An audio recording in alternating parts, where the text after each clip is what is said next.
A very warm welcome to all the dignitaries on stage. Over to you, Mr. Maheshwari. Thank you so much for such a beautiful introduction as a moderator and for the panelist. आज का जो topic है that is education and skills for India Bharat 2047। ये जो topic है ये आगे आने वाले दशकों के लिए भारत की दशा को ये निर्धारित करेगा। ये एजुकेशन जो है एक फाउंडेशन है हमारे लिए, और अगर हम आज नहीं बात करेंगे तो शायद हम लेट हो जाएंगे। तो कुछ 20 साल 25 साल हमारे पास जो बचे हैं उसमें हम निर्धारित कर लेते हैं कि हमारे युवा, हमारा यूथ किस चीज़ पर फोकस करे, कैसी स्ट्रेटजीज बनाए, और हमारे जो पॉलिसी मेकर्स हैं, एजुकेशनिस्ट हैं, वोकेशनल ट्रेनर्स हैं और बड़े इंस्टीट्यूट्स के जो डायरेक्टर्स हैं, उनसे आज हम चर्चा कर लेते हैं और पता कर लेते हैं कि कैसे हम भारत के लिए ये एक नई नींव रखते हैं। तो सबसे पहले मैं आपसे चाहूंगा कि एक जोरदार ताली हमारे पैनल के लिए।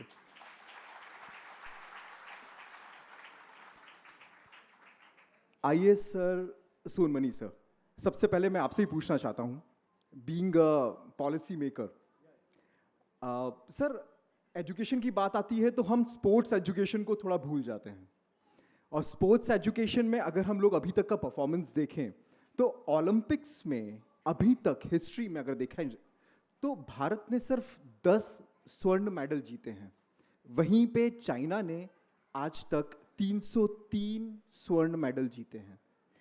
अभी जो पेरिस ओलंपिक्स हुआ था हाल ही में, उसमें भारत ने एक भी स्वर्ण मेडल नहीं जीता, जबकि चाइना ने 40 स्वर्ण मेडल जीते हैं। स्पोर्ट्स एजुकेशन एंड डेवलपमेंट के हिसाब से कहाँ हम थोड़ा सा लैग करते हैं और उसके लिए क्या रणनीति होनी चाहिए, पहले तो ये। दूसरा, आप प्रिंसिपल सेक्रेटरी भी हैं SC/ST department, minority welfare department के, और ये रिसर्च में ये पाया भी गया है कि जो ट्राइबल कम्युनिटी है दे आर इनबॉर्न एथलीट्स, तो उनको हम कैसे इस पर्टिकुलर सिस्टम में लाएं जिससे स्पोर्ट्स के लिए इंडिया आगे की अपनी रणनीति बना सके। What do you say? Thank you.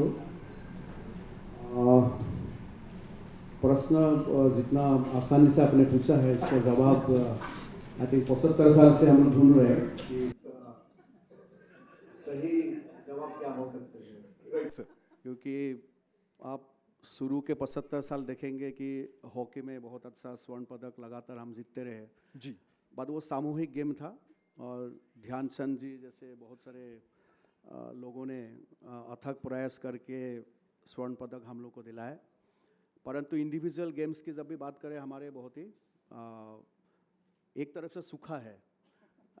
इतने सालों में हम नहीं कर पाए। आई थिंक इसको दुर्भाग्य कहे या कहीं कमज़ोरी कहे, कहीं ना कहीं हमारे स्ट्रेटेजी में, रणनीति में कुछ ज़रूर रहा होगा। लेकिन भारतवर्ष के अभी पेरिस ओलंपिक के हम देखें, लेकिन जब हम दिव्यांगजन की पैरा ओलंपिक की बात करें तो उन्होंने बहुत अच्छा किया। ट्रू। अब ये भी कंपैरिजन हो सकता है कि इतना बड़ा टीम हमने नॉन दिव्यांगजन वाले उसमें भेजे और कम आए। खेल में देखिए हारना जीतना चलता रहता है, और किसी दिन एक खिलाड़ी के लिए, क्योंकि वो तो चंद नैनो सेकंड का ही फासला होता है, राइट। तो कुछ उसमें निकल जाते हैं, कुछ नहीं निकल जाते हैं। लगभग 250 कंट्रीज़ जो है इसमें पार्टिसिपेट करते हैं, तो मैं उसको उस हिसाब से नहीं देखता कि 130 करोड़ की आबादी है इसीलिए इतने स्वर्ण पदक जीतना ही है, नहीं जीतना है। क्योंकि हमारे 75 साल का जो इस समय को आप देखेंगे कि स्पोर्ट्स में प्रतिस्पर्धा की दृष्टि से जो इंफ्रास्ट्रक्चर होना चाहिए, या एक स्कूली बच्चों को जो इंफ्रास्ट्रक्चर मिलना चाहिए, वो शायद एक समय तक हमारे लिए एक बड़ा विलासिता जैसा रहा होगा। क्योंकि एक पराधीन देश जो इतने सालों से ब्रिटिश के गुलामी किए, और जब यहाँ से ब्रिटिश निकल के गए तो आपने देखा होगा कि किस परिस्थिति में रहा होगा। उस समय तो अन्न के लिए ही देन वो ग्रीन रिवॉल्यूशन आया, क्योंकि पूरा फोकस वही था। तो फोकस टाइम टू टाइम बदलते रहा। देन इंडस्ट्री का फोकस आया, स्टेम की जो बात हम लोग एजुकेशन में करते हैं, साइंस टेक्नोलॉजी का बढ़ावा देने के लिए IIT से लेके IIM सारे चीज़ें हुआ। राइट। और अभी यदि पिछले आप 15-20 साल का भी हम देखें तो अब एक स्थिति में हम लोग आ गया है कि अब जो है हम बाकी चीज़ों के लिए देख सकते हैं। एक ओलंपिक का आयोजन करना इतना आसान नहीं है। आप भी जानते हैं कि हम मेज़बानी करने के लिए उत्सुक है, लेकिन कितना हज़ार करोड़ रुपया की उसका खर्चा आती है। तो हमारे जैसे देश को प्रायोरिटाइज करना पड़ता है, पॉलिसी मेकर्स को प्रायोरिटाइज करना पड़ता है कि क्या केवल पाश्चात्य देश को दिखाने के लिए हम इसको मेज़बानी करें जी। या हम पहले अपना मजबूती आगे बढ़ाए। तो आई थिंक ये बड़ा कॉम्प्लेक्स सिचुएशन है, बट जहाँ तक मुझे मालूम है अभी स्थिति बहुत बदल गई है। जो पहले कोचिंग के बारे में बोला जाता था, क्योंकि मैं छत्तीसगढ़ में भी स्पोर्ट्स सेक्रेटरी रहा हूँ, हमारे 2017 में स्पोर्ट्स पॉलिसी भी हम लोग ने लाया है। आप देखेंगे कि कोचिंग का सबसे बड़ी प्रॉब्लम है इंफ्रास्ट्रक्चर तो आप बना लेंगे, बट क्वालिटी कोचेस का भी बहुत आवश्यकता है। तो आज कोई खिलाड़ी स्पेशली जो ओलंपिक खेलने जा रहे हैं, ये नहीं बोल सकते कि भारत सरकार ने या राज्य शासनों द्वारा उनको पर्याप्त वो सुविधाएं नहीं दे रहे हैं।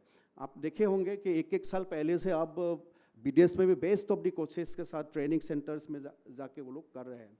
तो मैं मानता हूँ कि अभी भविष्य बहुत उज्जवल है और हो सकता है नेक्स्ट गेम में हम लोग बहुत ज़बरदस्त एक सफलता के साथ लौट के आएंगे। मेरी शुभकामनाएं हैं, क्योंकि खेल में हारना जितना चलता रहता है, लेकिन प्रतिस्पर्धा की दृष्टि से देखा जाए कि चाइना और हम में क्या फ़र्क है। चाइना में देखिए इंफ्रास्ट्रक्चर में फ़र्क है, उनका मेंटेलिटी में फ़र्क है। जैसे हम लोग किसी भी गेम के आप ले लीजिए, उनका इंफ्रास्ट्रक्चर देखिए कि हमसे 20 टाइम्स 30 टाइम्स 40 टाइम्स ज़्यादा है ऑलरेडी, है ना। तो बच्चों के लिए प्राइमरी स्कूल से ही सारे सुविधाएं उपलब्ध है। हमारा भी अब धीरे धीरे हो रहा है। आपने देखे होंगे कि जो न्यू पॉलिसी आए हैं उसमें ब्लॉक लेवल से लेके विलेज लेवल से डिस्ट्रिक्ट, तो धीरे धीरे बहुत इंफ्रास्ट्रक्चर छत्तीसगढ़ में भी बहुत अभी हम लोग बहुत सारे गेम्स का मेज़बानी भी हम कर रहे हैं। नेशनल गेम्स भी होना था, अभी आने वाला समय में ज़रूर होंगे। पर जहाँ तक मुझे मालूम है आज कई गेमों में राजनांदगांव ले लीजिए, दुर्ग भिलाई ले लीजिए, रायपुर ले लीजिए, बिलासपुर ले लीजिए, सरगुजा ले लीजिए, जसपुर ले लीजिए, हमारे सेंटर ऑफ एक्सेलेंस काफ़ी हो गया है। स्पोर्ट्स अथॉरिटी ऑफ इंडिया से भी काफ़ी व्यवस्थाएं हुई है। तो मैं ये मानता हूँ कि आने वाला समय भारतवर्ष के पास है और इसमें हमारे जो पदक तालिका है ज़रूर सुधार होगी। धन्यवाद। Thank you so much sir. Let's be positive. मुझे मतलब जैसे नीति निर्धाता हैं तो उन्होंने इतना क्लियर आपको एक्सप्लेनेशन दिया है कि we have to be very positive and affirmation हमारे साथ में होना ही चाहिए। Abhishek sir being the chancellor of this university, आजकल स्किल्स पे ज़्यादा फोकस दिया जा रहा है। एकेडमिक करिकुलम की अगर हम बात करें तो कितना परसेंटेज अब आपको लगता है कि स्किल फोकस्ड एजुकेशन होना चाहिए, बीइंग अगर प्रोफेशनल्स की बात करूं मैं, चार्टर्ड अकाउंटेंट्स, लॉ प्रोफेशनल्स जितने भी हैं, या फिर कोई अलग वोकेशनल एजुकेशन की बात करूं, तो स्किल बेस्ड फोकस ज़्यादा हो चुका है यूनिवर्सिटीज़ का। क्या ऐसा होना चाहिए कि जो एंटरप्रेन्योरशिप के लिए रेडी हैं उनके लिए बैचेस ही एकदम डिफरेंट कर देनी चाहिए, सेपरेट बैचेस? जो जॉब का माइंडसेट रखते हैं उनके लिए जॉब बेस्ड स्टडीज होनी चाहिए। क्या विचार रखते हैं आप इस पे? थैंक यू संकल्प। आपके सवालों में 2 सवाल बेस्ड हैं, ट्रू, जिसका मैं एक एक करके जवाब देना चाहूँगा। आपने बताया कि स्किल बेस्ड एजुकेशन आज हो गया है और उसमें एकेडमिक करिकुलम की कितनी इम्पोर्टेंस है। तो हमने पिछले कई सालों में देखा है कि आज हमको स्किल्ड लेबर, अगर हम ही घर बनाने जाते हैं या कोई चीज़ें करते हैं तो हम चाहते हैं कि चीज़ें जल्दी से जल्दी हो जाएं और नई नई टेक्नोलॉजीज़ आ रही हैं। तो उन टेक्नोलॉजीज़ को ग्रैब करने के लिए, उन चीज़ों को जानकारी लेने के लिए आज स्किल डेवलपमेंट हमने लाया है। आज जो करिकुलम है, हमारा करिकुलम अंग्रेज़ों के ज़माने से जो हमारा करिकुलम था वो करिकुलम चल रहा है।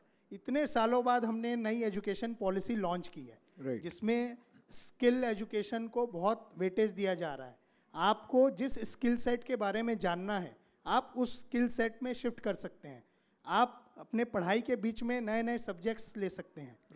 तो मैं इसमें एक चीज़ और आपको बताना चाहूँगा कि एकेडमिक करिकुलम तो ज़रूरी है ही, उसके साथ में स्किल सेट भी ज़रूरी है। जैसे आपने अलग अलग प्रोफेशंस बताया, यहाँ हमारे बीच काफ़ी डॉक्टर्स भी हैं। बिल्कुल तो मैं अभी सुन भी रहा था उनकी बातें, तो मैं ये आप लोगों को बताना चाहूँगा कि हम देखते हैं कि डॉक्टर्स में उनको एकेडमिकली बहुत स्ट्रांग होना पड़ता है, और जब हम किसी सर्जन के पास जाते हैं तो हम ये देखते हैं कि भाई उन्होंने कितने ऑपरेशंस किए हैं, जितने ज़्यादा ऑपरेशंस किए हैं उनका स्किल्स उतना अच्छा होगा। तो ये एक ऐसा प्रोफेशन है। और हम यहीं बात करें अगर सीए की, तो सीए कोई ये व्यक्ति भी हो सकता है जो अकाउंट्स का व्यक्ति हो, जिसको सीए के जितना नॉलेज हो, जिसकी स्किल्स अच्छी हो, परंतु अगर उसके पास सीए की डिग्री नहीं है तो वह हमारी बैलेंस शीट में साइन नहीं कर सकता। नहीं कर सकता, तो इसलिए ये एक दो पहलू हैं, ये Right. गाड़ी के दोनों चक्के हैं जो बराबर होने चाहिए। राइट। इसी प्रकार से हम पुराने समय में भी हमने देखा है, अगर मैं बात करूं महाभारत काल की, तो दो सर्वश्रेष्ठ धनुर्धर थे। एक आप ले लें अर्जुन को और एक एकलव्य। एकलव्य को ऑफिशियली गुरु से शिक्षा नहीं मिल पाई थी, अब उसके अदर रीजंस थे, परंतु आज हम सब अर्जुन को सर्वश्रेष्ठ धनुर्धर के रूप में जानते हैं, क्योंकि उनका एकेडमिक करिकुलम के साथ साथ हमने उनकी स्किल्स भी देखी। परंतु एक स्किल वाला एकलव्य भी था जी। परंतु आज हम उसको नहीं जानते हैं, ड्यू टू दिस रीज़न कि गुरु ने उनको ऑफिशियली थप्पा नहीं लगाया। राइट। तो एक आपके सवाल का यह जवाब हो गया। और आपका दूसरा सवाल था कि अगर हम देखें, दोनों बैचेस अगर हम लोग सेपरेट कर दें, अगर हम दोनों बैचेस सेपरेट कर दें, तो मैं इसको इस तरीके से इवेल्युएट करता हूँ कि देखिए शिक्षा समान है, जी उसको ग्रैब आप कैसे करते हैं ये अलग है। अगर हम आज देखें तो हमारा एक स्कूल एजुकेशन सिस्टम है और यूनिवर्सिटी कॉलेज एजुकेशन सिस्टम है। स्कूल एजुकेशन सिस्टम में हम सिखाते हैं सारे बच्चे एक समान है, सब यूनिफॉर्म भी पहन के आते हैं कि उनके बीच में भेदभाव नहीं हो। जी। और जब हम कॉलेज एजुकेशन देखते हैं तो उसमें डिफरेंट लेवल्स होते हैं, ग्रेजुएशन, पोस्ट ग्रेजुएशन, फिर सुपर स्पेशलाइजेशन। तो जब आप देखेंगे तो ग्रेजुएशन लगभग सबका एक समान होता है। पोस्ट ग्रेजुएशन में जब आप जाते हैं तो फील्ड्स अलग अलग होने लगती है। और सुपर स्पेशलाइजेशंस तो मैं समझता हूँ जो आपने बात कही कि जो जॉब करते हैं या जो एंटरप्रेन्योर्स हैं, अगर आप देखेंगे तो हम आज की डेट में family MBA business, family business MBS भी होते हैं। जी। आपके अगर कोई रियल एस्टेट में इंटरेस्टेड है तो रियल एस्टेट के एमबीए होते हैं, कोई हॉस्पिटल मैनेजमेंट करना चाहता है तो उसके एमबीए होते हैं। Right. तो इस मार्फत अलग अलग कोर्सेज डिफाइंड है। परंतु अगर हम शुरू से ही बोल देंगे कि आपको जॉब करना है या आपको एंटरप्रेन्योर करना है तो कहीं हम उनको बांध रहे हैं। व्यक्ति जब शिक्षा ग्रहण करता है और उसको जिस चीज़ में लगता है कि मैं अच्छा कर सकूं, पहले अगर आज आप देखेंगे तो हमारे 1% स्टार्टअप या 1 से भी कम परसेंट स्टार्टअप्स जो होते हैं वो सक्सेसफुल होते हैं। Right. अगर सभी एंटरप्रेन्योर जर्नी में निकल गए और वो फेलियर हुआ तो हमारे समाज में एक बहुत Disbalance बड़ा हो जाएगा। डिसबैलेंस आ जाएगा। Right. तो इसीलिए व्यक्ति जॉब भी करता है, उसके साथ साथ में जब उसको लगता है कि मैं रेडी हो गया हूँ, मैंने ये स्किल सेट डेवलप कर लिया है कि मैं अपनी एंटरप्रेन्योर जर्नी में स्टार्ट करूँ। और उसका एक बहुत बड़ा एग्जाम्पल है हमारे रोल बोल को जो चलाते हैं दर्शन भाई, राइट। तो जिन्होंने ये अपनी एंटरप्रेन्योर जर्नी भी अपने काम के साथ साथ में शुरू की है। बिल्कुल तो सही। मैं समझता हूँ कि इन सब एग्जाम्पल्स के माध्यम से हमको इसमें गाइडेंस मिलेगा। अभिषेक जी ने एकदम क्लियर पॉइंट रखा है और मैं बिल्कुल आपसे एग्री करता हूं। और शायद आगे हम लोग देखेंगे आगे के दशकों में कि हम लोग सभी एडुकेशन लेके जितने भी स्किल सेट हैं हम उसको एक्वायर करके आगे बढ़ पाएं। Sir Raman Rao sir artificial intelligence और मशीन लर्निंग ये तो बहुत इंपॉर्टेंट टॉपिक्स जो आजकल चल रहे हैं, सभी इंजीनियरिंग भी इसी फील्ड में करना चाहते हैं और चैट जीपीटी बहुत ही कॉमन यूसेज में आ गया है अब। पर एक साइड अगर देखें हम तो ऑर्गेनाइजेशन में जितनी भी चीज़ें वो स्ट्रीमलाइन हो गई हैं, जो प्रोसेसेस हैं बहुत इजी हो गई हैं। पर वही उसका दूसरा पहलू देखूं अगर मैं आर्टिफिशियल इंटेलिजेंस और मशीन लर्निंग का, तो बहुत सारी जॉब्स भी अब खतरे में हैं। बेसिकली मिडिल लेवल मैनेजमेंट और लोअर लेवल मैनेजमेंट पे जो वर्कर्स काम कर रहे हैं, जो एम्प्लॉयज़ काम कर रहे हैं, उनकी जॉब्स AI/ML ने ले ली है और शायद आगे और ले लेंगे। अब आपसे ये सवाल है कि ऐसा एजुकेशन स्ट्रक्चर में क्या चेंज किया जाए जिससे कि हमारा ये जो सेकेंड और थर्ड लेवल ऑफ मैनेजमेंट है उनकी जॉब इंटैक्ट रहे और स्किल्स ऐसी कौन सी और एक्वायर करें? You have pointed out rightly that job roles are changing. Right sir. In fact, if you see the way the India economy is progressing, and our Honorable Prime Minister is saying India at 2047, तो अभी क्या changes हो रहा है since what is happening in the world around or in India? First thing is, India is becoming a fastest growing economy. True. With GDP at 6.5%. So इतना fast development हो रहा है. Second thing, coming to skilling, India का जो demography है, age group जो है, we are a very young population, which is a very advantageous. Right. And then coming to the economy, today, India is the largest recipient of internal remittances. Right. Foreign से बहुत पैसा आ रहा है. Especially Indians abroad are depositing a lot of money. So money is no issue. Then the next important thing, what is happening in India is becoming a manufacturing powerhouse. So Make in India का जो चल रहा है, जो भारत में manufacturing बहुत ज़्यादा चल रहा है. And we have shown that during COVID times and during difficult times, India's economy was very strong, resilient. Okay. And finally, India has become a leader in mega trends, especially in digitization. जो world के जो बहुत सारे countries में India is one of the fastest growing digitization. जो अभी AI या ML का जो technology चल रहा है, राइट. उससे definitely the lower level jobs are getting affected, but still it is now estimated, जो अभी हम लोग national education policy में हम review चल रहा है, उसमें पता चला है कि 80% of the people who actually enter new jobs, yes. they are not skilled. Okay. So बहुत लोगों को उस necessary skill नहीं है. क्यों नहीं है? Because we do not have the capacity to train these people. खाली अगर 80 लाख लोग जा रहे हैं तो खाली 3 लाख लोगों को ट्रेन करने के लिए कैपेसिटी है. We are not developed enough capacity for skilling. That is a very big problem. And then another problem that is actually increasing the unemployment is 10th, 11th, 12th classes में बहुत सारे dropouts हैं. So we need to introduce vocational education to them, vocational training, skill development. तभी उनको कुछ employment मिलेगा.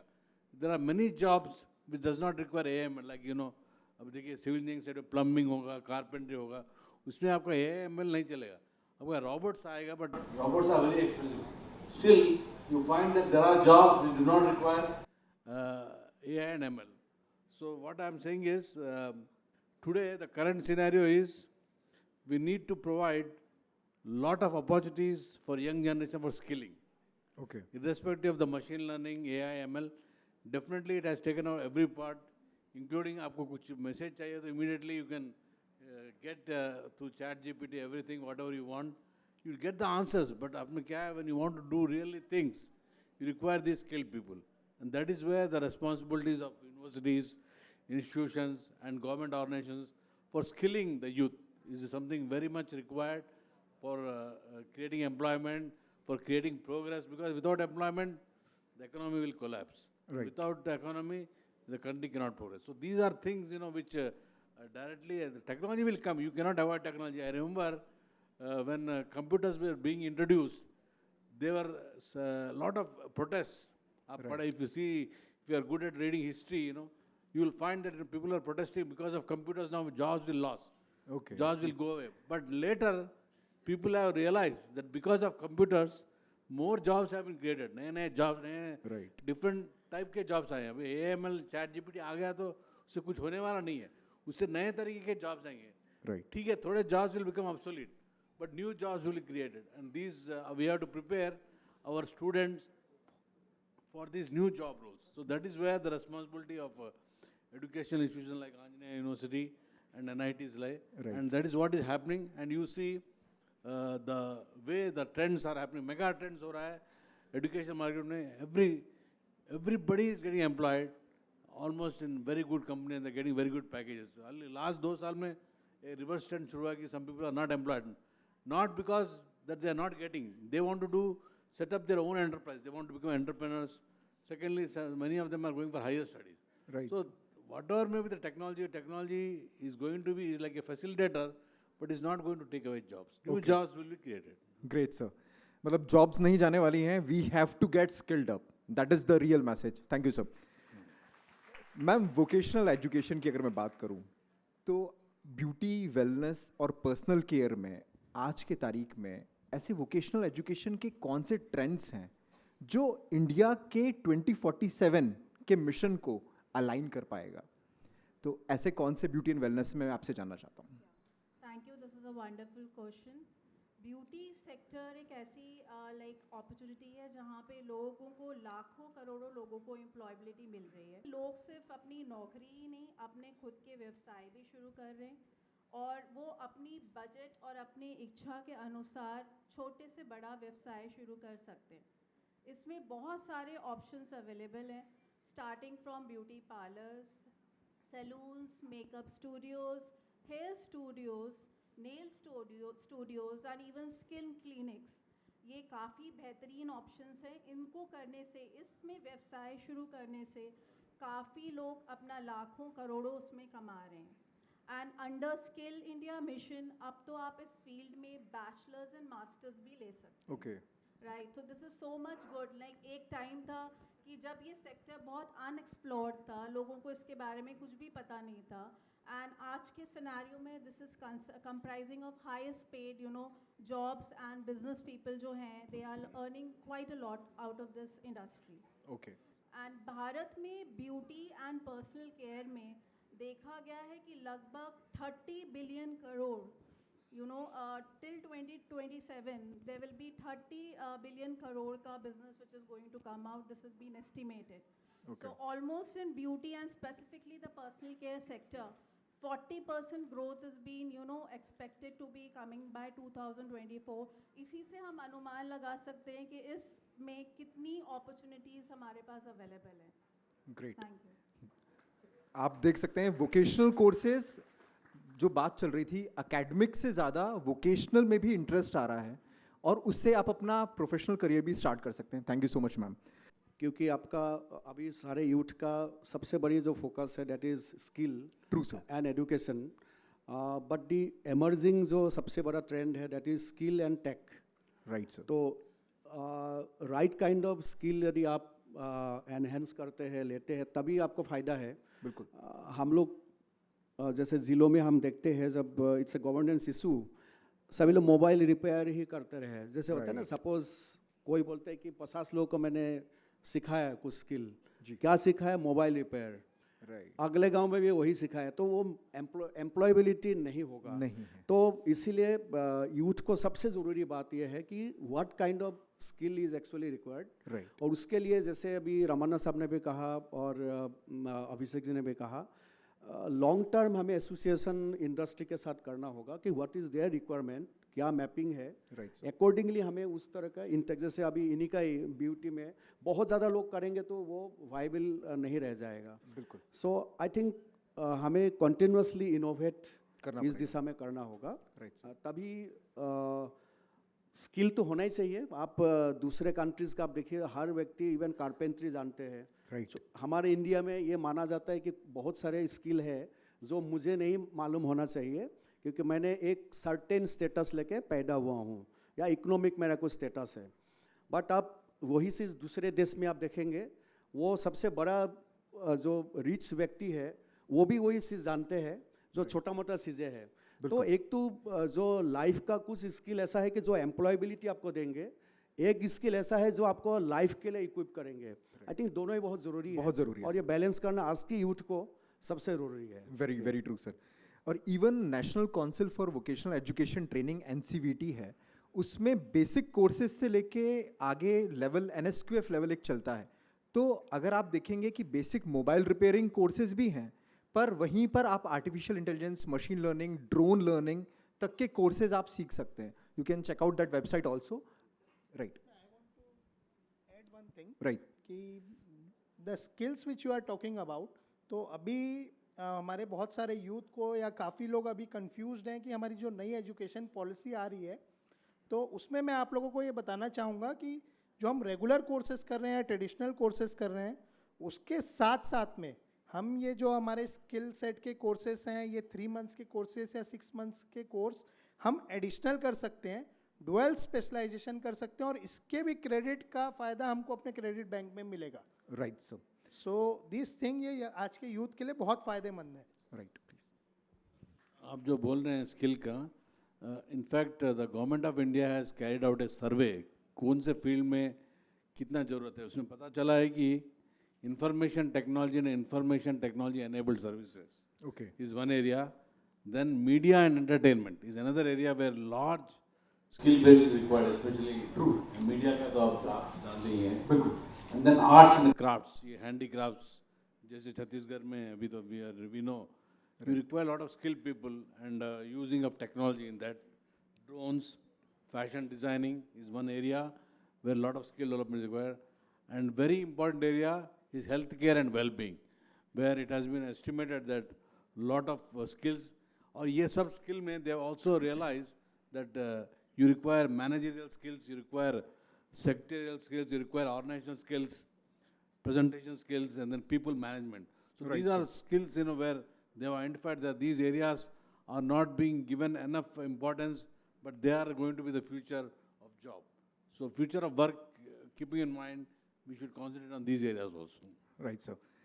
सो ये panel जो डिस्कशन हुआ है उसके लिए मैं सबसे पहले आप सभी का धन्यवाद देना चाहता हूँ, पैनल का धन्यवाद देना चाहता हूँ, क्योंकि इतना इंसाइटफुल डिस्कशन, एजुकेशन के साथ स्किल्स पे फोकस करना बहुत इंपॉर्टेंट है. Together what we can do is we can pave the way of future Bharat with prosperity.